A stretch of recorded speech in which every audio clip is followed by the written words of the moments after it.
us now move to our lesson proper. So we have we need to factor the following polynomials. Sinasabi ko sa inyo paulit-ulit, factor muna kayo. Tingnan nyo muna kung may common factor sila bago kayo mag-proceed sa other factoring technique. Ngayon, dito sa case na to, wala naman silang common factor. Tapos, hindi na muna ako magbibigay ng ibang examples na gagamitan ng ibang factoring technique kasi saka pala doon sa talagang topic natin. Lahat ng ibibigay ko examples ngayon, general trinomial siya, where a is equal to 1. So, we have x squared plus 6x plus 8. So, pagka general trinomial where a is equal to 1, dalawa agad na binomials ang factors natin. Tapos, tingnan natin yung sign ng last term. Sa signs muna tayo ha. Look at the sign of the last term. The sign of the last term is positive. Pag positive ang sign ng last term, ibig sabihin, yung signs ng dalawang binomials are both both positive or both negative. So, pareho sila ha. Ngayon, tingnan natin yung sign ng middle term. The sign of the middle term is positive. So, ito yung magdidictate kung ano yung signs nilang dalawa. Okay. So, positive yung last term. Ibig sabihin, pareho sila ng signs. Tapos, positive yung middle term. Ibig sabihin, pareho silang positive. Okay. Now, punta tayo dun sa ilalagay na natin dito na terms. X squared, yung first term natin. So, gagawin lang natin doon, hahatiin lang natin yung exponent. 2 is the exponent, ibig sabihin natin na 2 divided by 2. So, ibig sabihin, tigisa lang sila na x. Okay. Ngayon, ano lalagay natin dito sa last term sa binomials? Tingin ulit sa last term. Hindi na sa sign. Dito na, sa last term. The last term is 8. You're going to think of the factors of 8 that when added, the sum is the middle term, which is 6. Ngayon, pag positive, isa pang tip, pag positive yung last term, ibig sabihin, mag-a-add ka. Okay. Pag negative yung last term, ibig sabihin, magsusubtract ka.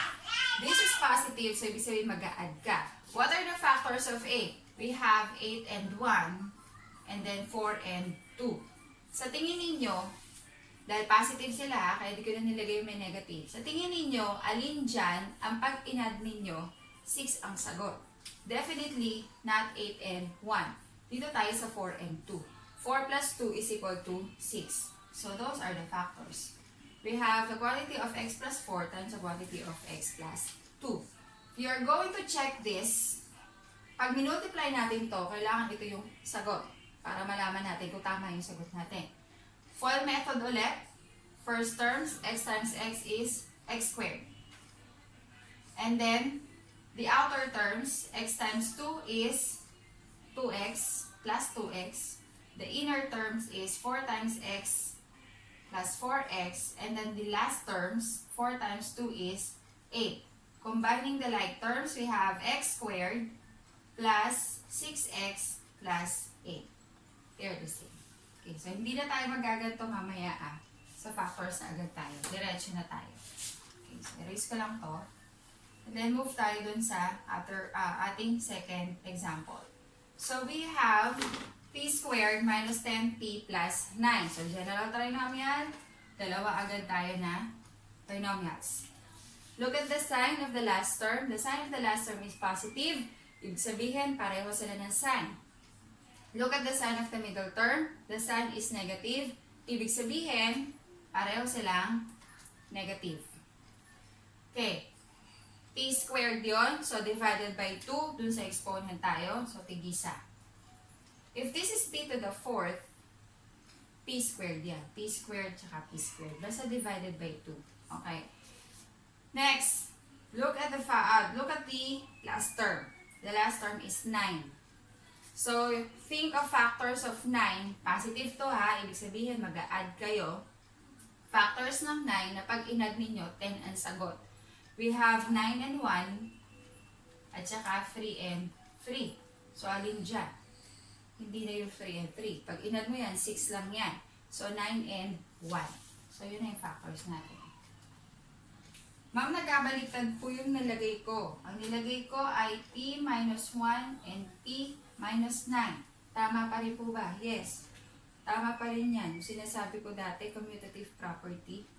Magkabaliktad man yan, okay lang. Kasi multiply ka na. Okay? So for our third example, we have m squared minus 3m minus 10. So, general trinomial naman yung topic natin. So, dalawang binomials yan. Okay, unahin na natin yung first term. Nilalagay natin. Since this is m squared, yung ginawa natin kanina, divided by 2 lang. So, tigisa to. Divided by 2 yung exponent ha. Now, look at the sign of the last term. The sign of the last term is negative. So, pag negative ang last term, ibig sabihin, magkaiba sila ng sign. Isang positive, isang negative. So, lagyan na natin. Isang positive, isang negative. Kung negative yung gusto yung unahin, positive yung sumunod, wala namang problema. Kahit ano doon, wala namang problema doon.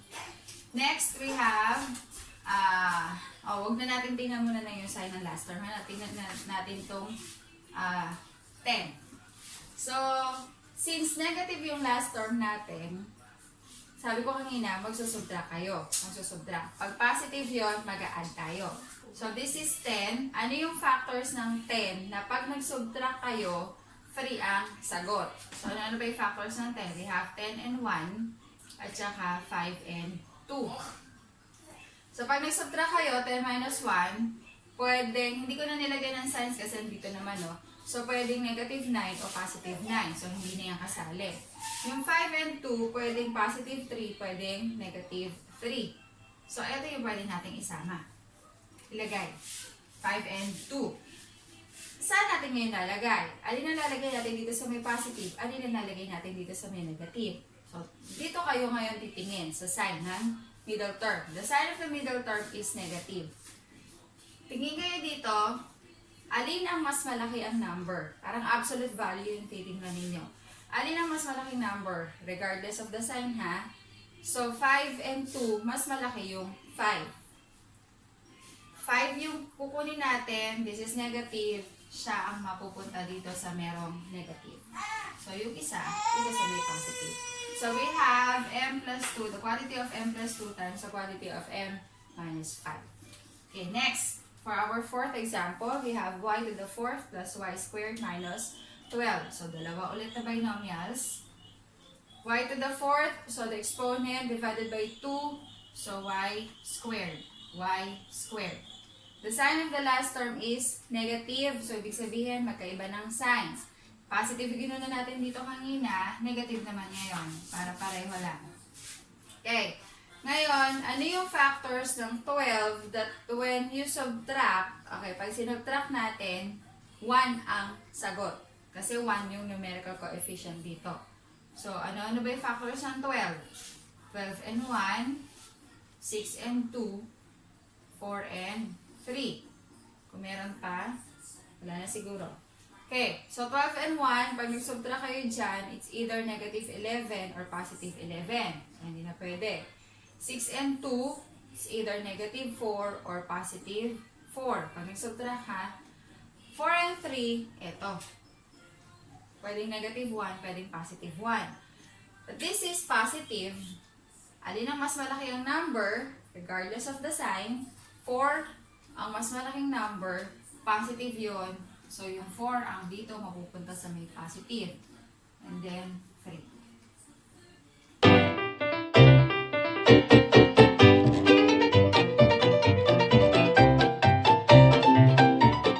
Okay, so, gaya na nakagawian, kuha na kayo ng paper and ball pen, sabay kayo sa akin.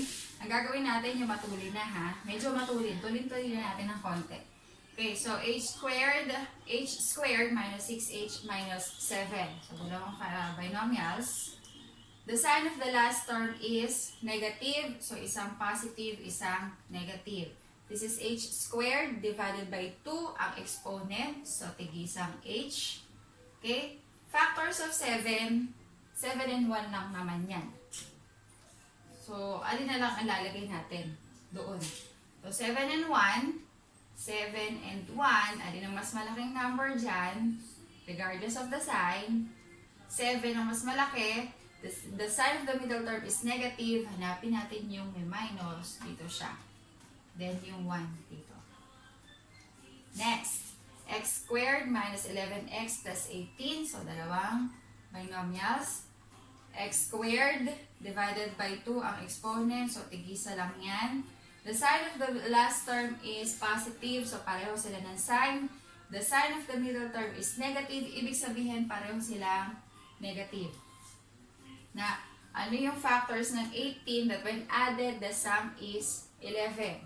So, ano na yung factors ng 18? We have 18 and 1, 9 and 2, 6 and 3. So, pareho negative yan lahat. So, ito hindi na kasi magiging negative 19.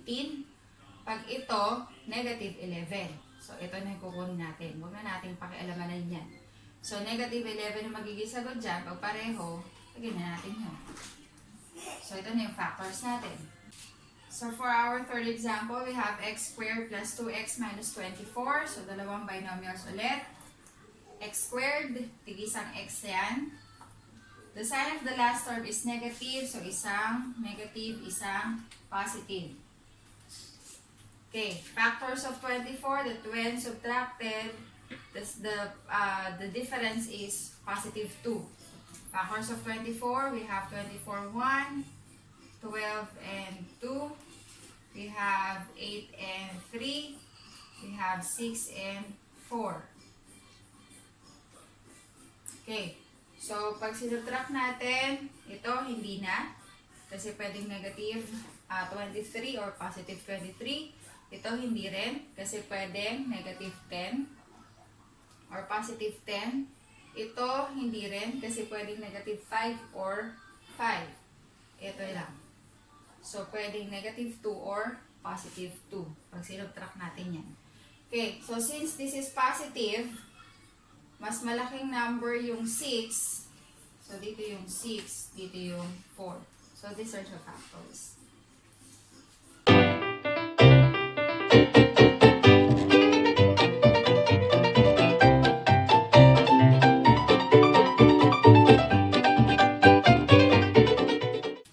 So, let us see if your answers are correct.